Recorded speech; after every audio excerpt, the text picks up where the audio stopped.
real estate transaction has two parties, a seller and a buyer. Now, there might be two sellers, say a husband and a wife, but that's really one party.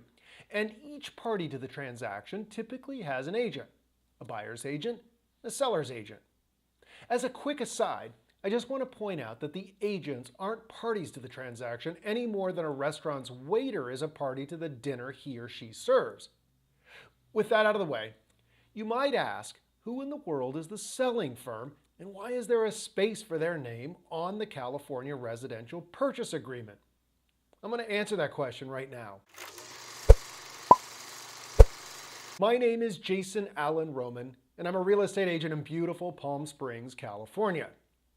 The short answer to that question is, ultimately, the buyer's agent's brokerage. But that doesn't really explain why. In order to do that, let's start with some additional basics.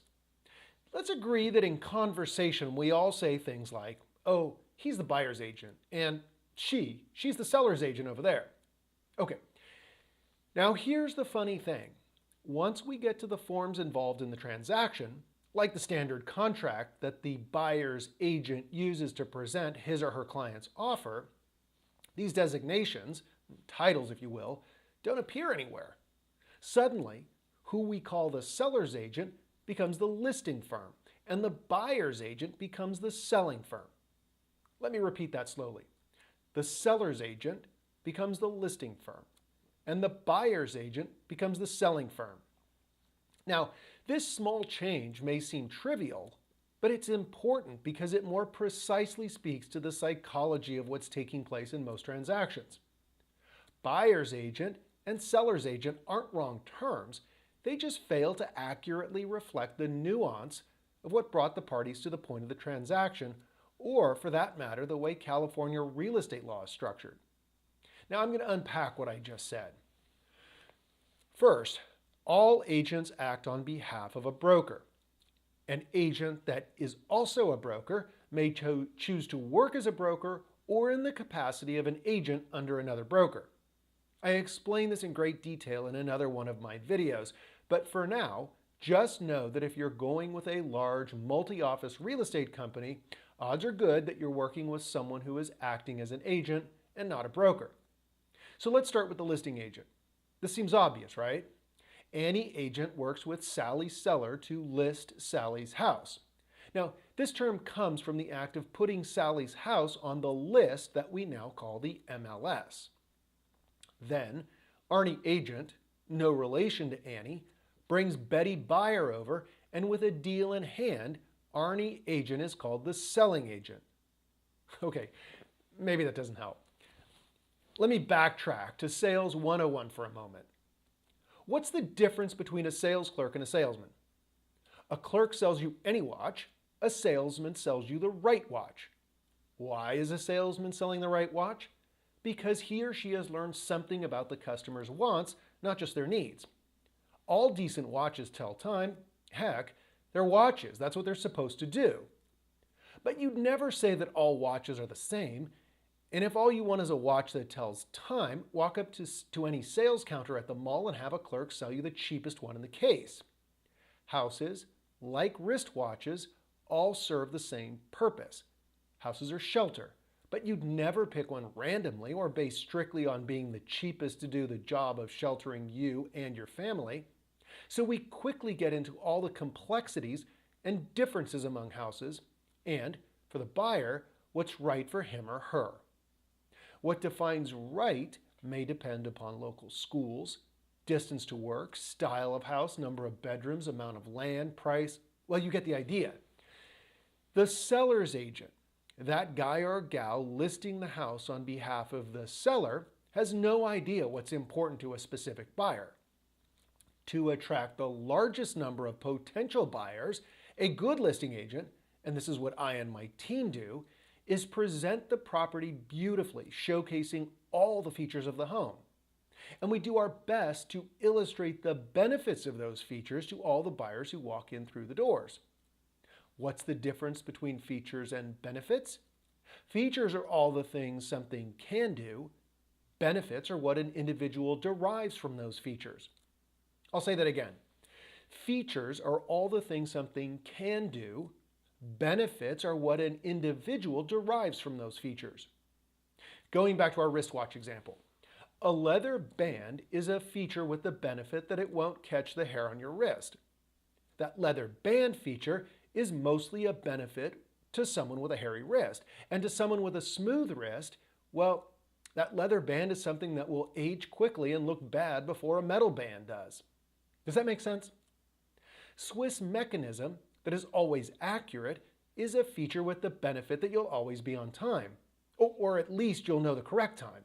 And while everyone may love a Swiss watch, not everyone can afford a Swiss watch, so it's a feature beyond lots of buyers.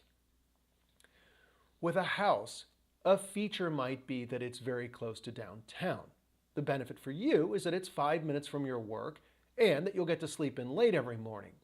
But for another buyer, its location is 2 miles from the freeway, and that feature is actually a liability.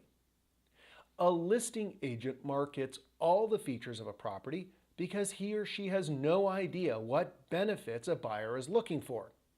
On the other hand, a selling agent understands what's important to his or her specific buyers. Now, here's where the complexity of purchasing a home comes in, and why it's so completely different from buying that fancy or plain wristwatch. The watch price is fixed. It is set by the retailer. That means you can be candid with the man or woman behind the watch counter and tell them all your hopes and dreams about the kind of watch you want to buy, because once they know that information, they can't exploit it during a negotiation, well, because there is no negotiation. They may try and upsell you to a more expensive watch, but you'll only go for that if it meets more of your desired benefits and you can afford it. Houses are different because there's only the asking price, and we all know that number is predicated on a variety of things, as varied as market conditions to what the seller owes a bank. It or some other aspects of the deal are negotiable. Okay, back to selling agent and listing agent. The listing agent has a fiduciary responsibility to his or her seller client. What that means is they must always act in their client's best interest. If you're the buyer, the listing agent does not have an obligation to act in your best interests. So it doesn't make sense for you to tell that agent all your hopes and dreams for buying and living in that house, because all of that information may play out in the negotiations. What you tell them is fair game to help their seller. A buyer's agent also has a fiduciary responsibility, but it is to his or her buyer client, and these duties are outlined in a buyer-broker agreement. In short, a buyer's agent must work in the buyer's best interest. They can't steer them towards the house with the best commission or one that is within their brokerage or for any other way benefits them. This red line enables the buyer to be completely candid with their agent and tell them what features and benefits are important, because, well, how else is their agent going to know when the right house comes along to sell their client? Let me repeat that. The buyer's agent's role is to sell their client the right house. Not any house just to make a buck, but the right house with the greatest benefits to the buyer. Now, if you're a buyer and you don't have an agent you feel you can trust with knowing all your needs and wants in a new home, then run for the hills. I mean, seriously, dump them, because they are the one individual helping you find the right home for you and then guiding you through the transaction process. You've got to trust them without doubt. They are the ones selling you your new home. And that's why the offer you submit to the listing agent identifies them as being with the selling firm. Now, for the industry folks watching, I didn't dive into agency, well, because I want to save that for another video.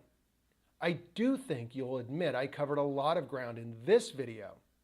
For everyone else, I hope all of this made sense.